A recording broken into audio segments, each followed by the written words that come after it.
Bienvenue à toutes et à tous pour cette nouvelle exploration en profondeur, plongée au cœur du module 8 de la semaine 1. Le fameux module 8. Voilà.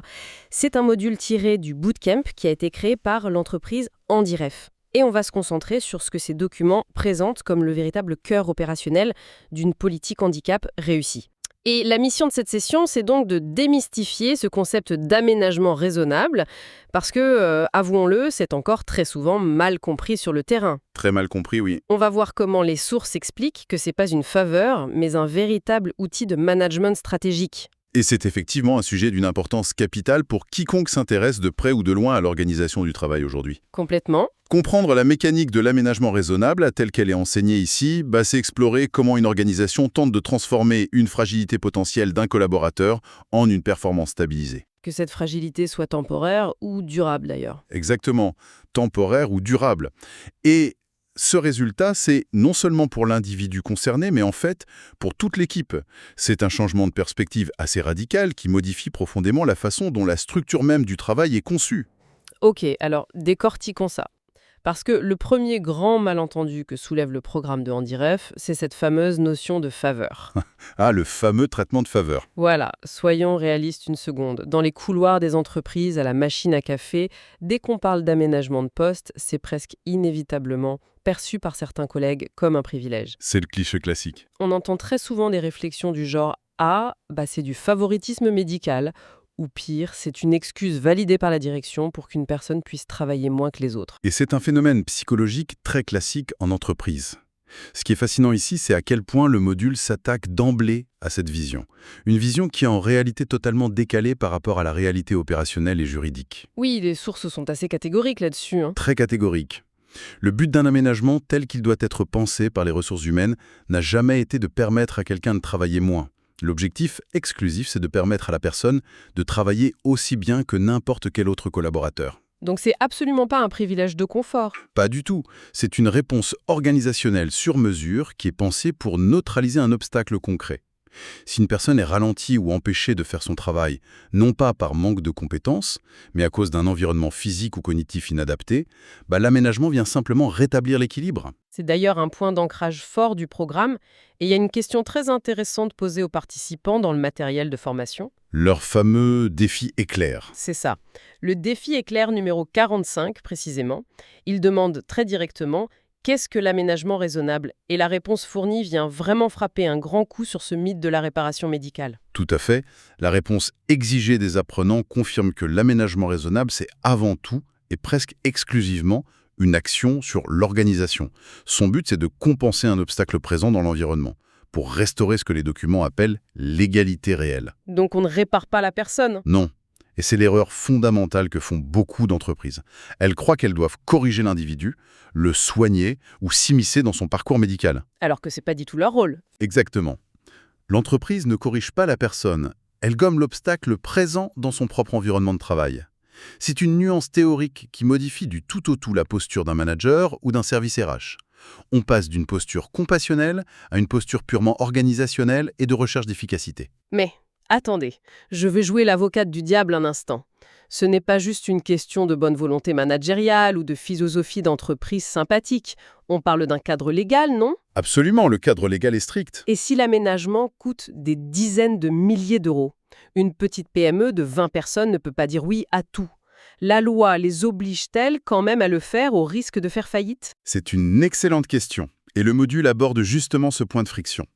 Il est crucial de comprendre que l'aménagement, c'est pas une option qu'on applique selon l'humeur ou les finances du jour sans justification. C'est une obligation. C'est une obligation légale, de résultat. Le simple fait de refuser un aménagement alors que celui-ci est possible, ça peut être qualifié juridiquement de discrimination.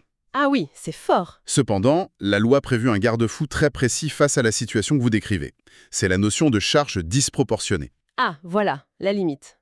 Comment ça fonctionne concrètement, cette charge disproportionnée? Eh bien, l'entreprise a le droit de refuser un aménagement si et seulement si elle peut prouver que cet aménagement met concrètement en péril sa viabilité économique, ou alors qu'il désorganise totalement et irrémédiablement le fonctionnement du service. Mais j'imagine qu'il ne suffit pas de le dire. Non. Attention, la charge de la preuve repose entièrement sur l'employeur. Il doit prouver sa bonne foi.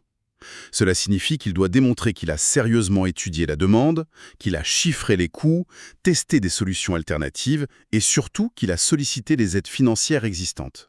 En France, les sources mentionnent notamment l'obligation de se tourner vers des acteurs comme l'AGFIP. C'est ça, la GFIP. Arrêtons-nous une seconde pour clarifier ce point pour notre audience qui ne serait pas familière avec les acronymes des ressources humaines françaises. Qu'est-ce que l'AGFIP exactement? Bien sûr. La GFIP, c'est l'organisme paritaire en France qui est spécifiquement chargé de soutenir le développement de l'emploi des personnes handicapées. D'accord. Concrètement, c'est un fonds qui est alimenté par les contributions des entreprises qui ne respectent pas leur quota d'emploi de personnes en situation de handicap. Et cet argent est redistribué pour financer justement des aides techniques, des formations ou des aménagements de postes. Donc une entreprise ne peut pas juste déclarer « ce logiciel vocal coûte trop cher » avant d'avoir formellement demandé à l'AGFIP si une prise en charge financière était possible. Absolument pas. Elle doit d'abord faire la démarche. C'est là que ça devient vraiment intéressant. Parce que cette épée de Damoclès légale force finalement l'entreprise à changer complètement de paradigme. C'est un basculement total. Le matériel de formation de Handiref explique qu'on doit passer d'une logique d'assimilation à une logique d'inclusion.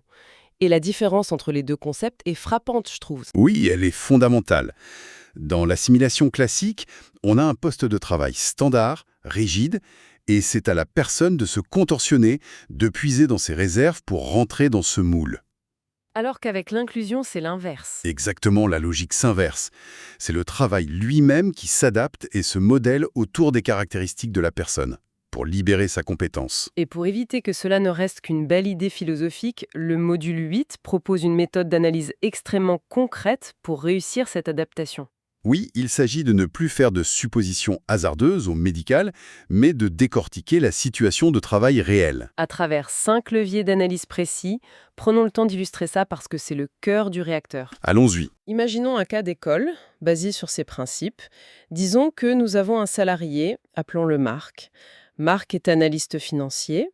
Il revient d'un congé maladie prolongé et il garde des séquelles, une grande fatigabilité physique et une hypersensibilité sensorielle, notamment au bruit ambiant. Très bon exemple. Comment appliquerait-on ces fameux 5 leviers à la situation de Marc? Justement, c'est parfait pour dérouler la méthode. Le premier levier d'analyse, ce sont les tâches réelles. Donc on ne lit pas juste sa fiche de poste. Non, on regarde ce que Marc fait concrètement au quotidien. En l'occurrence, il lit des bilans, il croise des données sur des tableurs et il rédige des synthèses.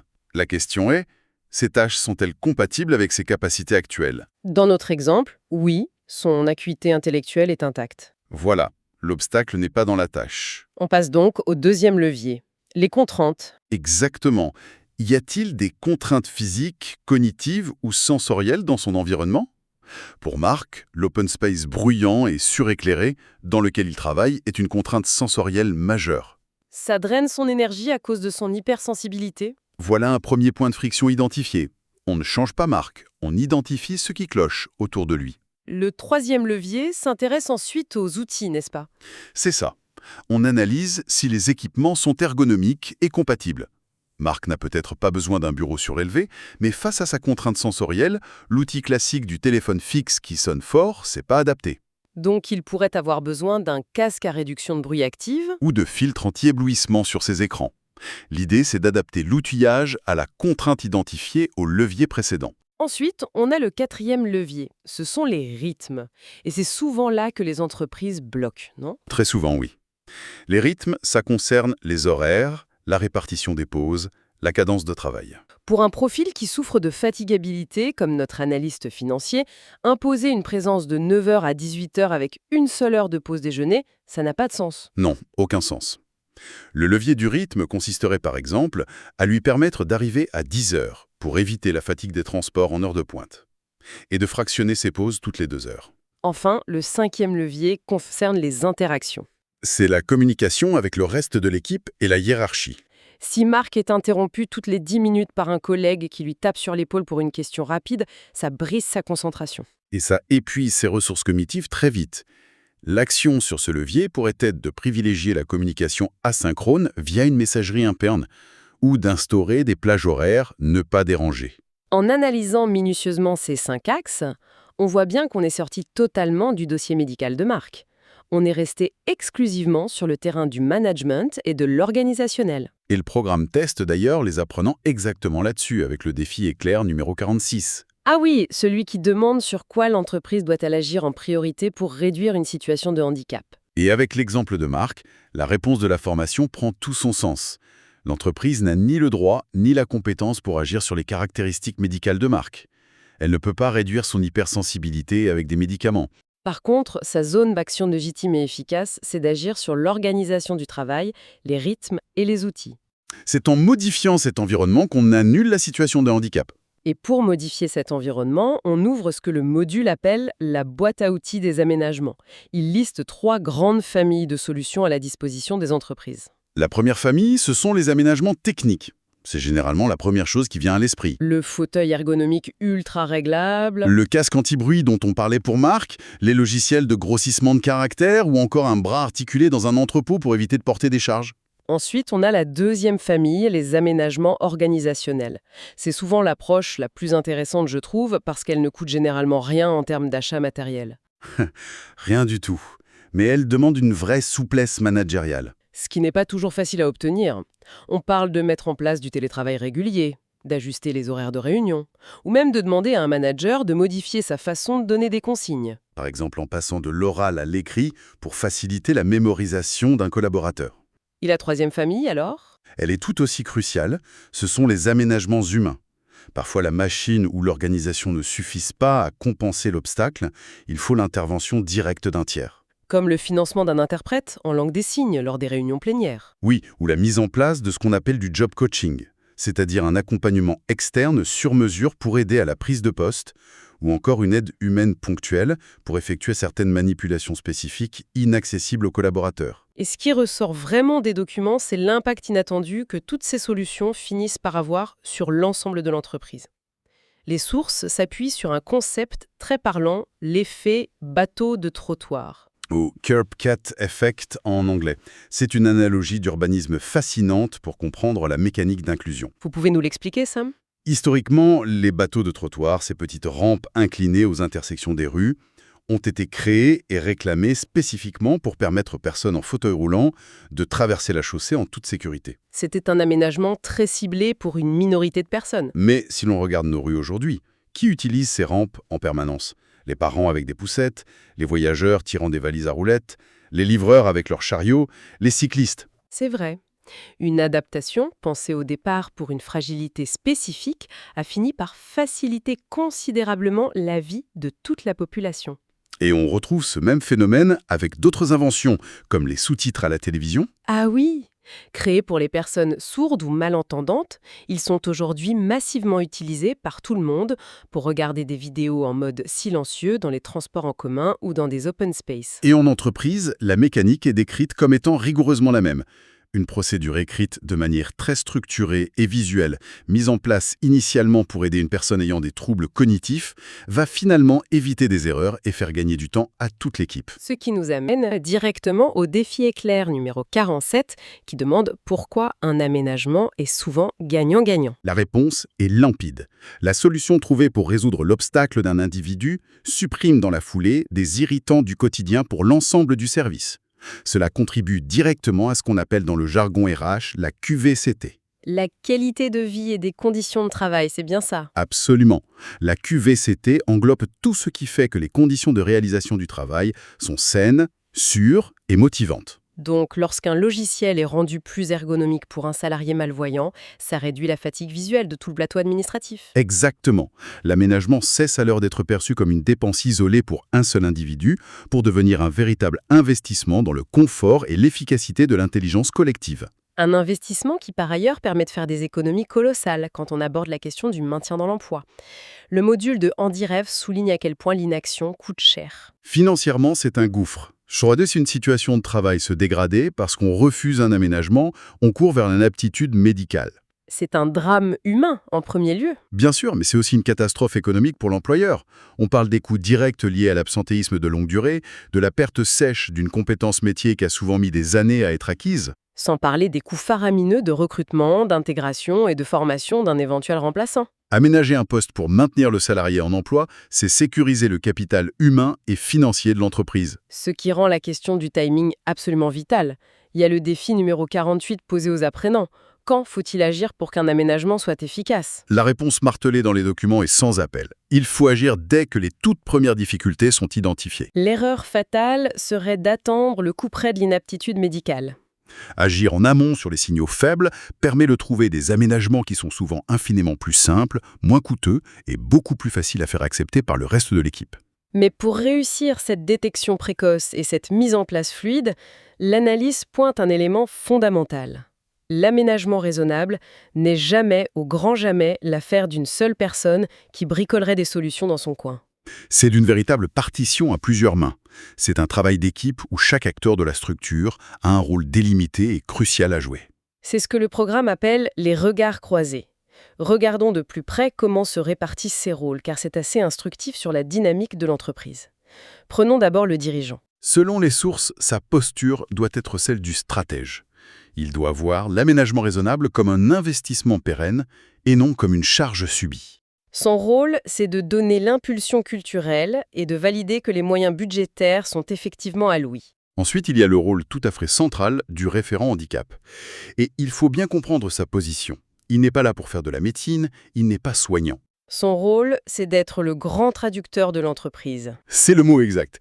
Il doit être capable de prendre un besoin d'ordre médical, formulé de manière très technique par le médecin du travail par exemple, et de le traduire en une solution purement opérationnelle. Vous avez un exemple de cette traduction en tête? Oui, imaginez qu'un médecin du travail envoie une préconisation disant « Ce salarié présente une discopathie sévère, il doit impérativement éviter la torsion du buste et le port de charge supérieure à 5 kg. » Ça, c'est le constat médical. Voilà. Le référent handicap prend cette contrainte médicale et la traduit en langage entreprise. Nous allons réorganiser la chaîne de tri pour que les pièces arrivent à hauteur de ceinture.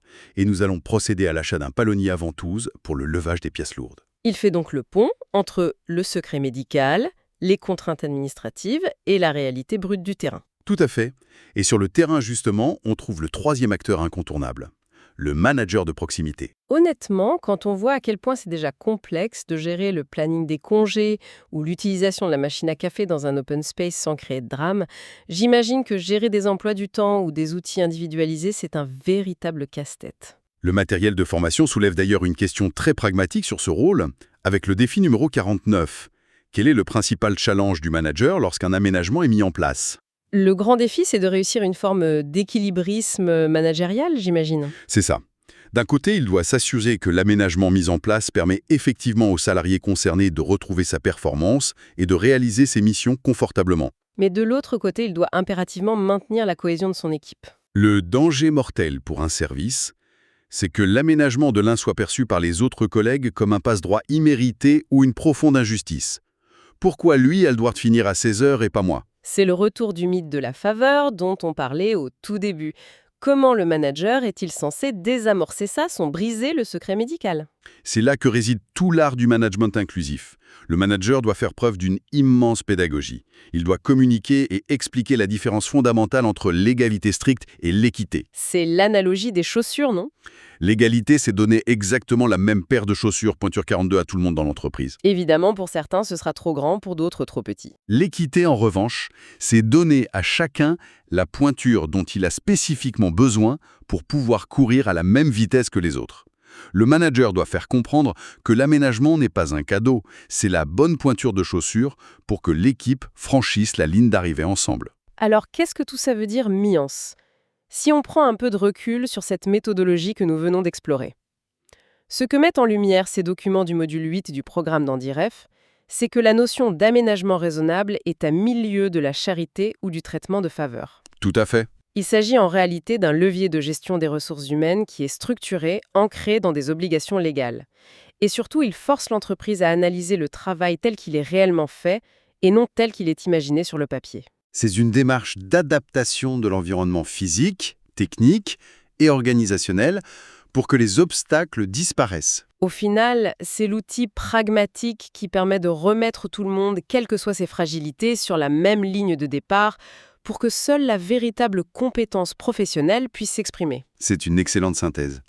Et si on pousse l'analyse de ces documents un peu plus loin, cela soulève une interrogation importante, presque philosophique, sur notre rapport historique au travail. Je vous écoute. Nous avons vu que grâce à l'effet bateau de trottoir, les aménagements dits spécifiques finissent très souvent par améliorer la santé, le confort et la productivité de l'ensemble d'une équipe. C'est indéniable. Alors, je laisse ceux qui nous écoutent avec cette réflexion ouverte.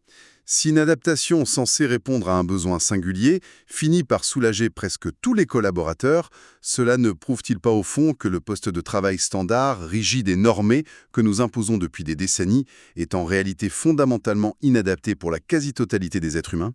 C'est une pensée provocatrice parfaite pour clôturer et qui donne vraiment matière à repenser la rigidité de nos environnements professionnels. Un immense merci à vous de m'avoir accompagné pour cette analyse. Merci à vous, c'était un plaisir. Et un grand merci à toutes les personnes qui nous ont rejoints aujourd'hui pour cette exploration. Nous espérons que cette plongée dans les rouages d'un aménagement raisonnable aura apporté des clés de lecture utiles, concrètes et nuancées. On se donne rendez-vous très bientôt pour une nouvelle analyse en profondeur. À très vite.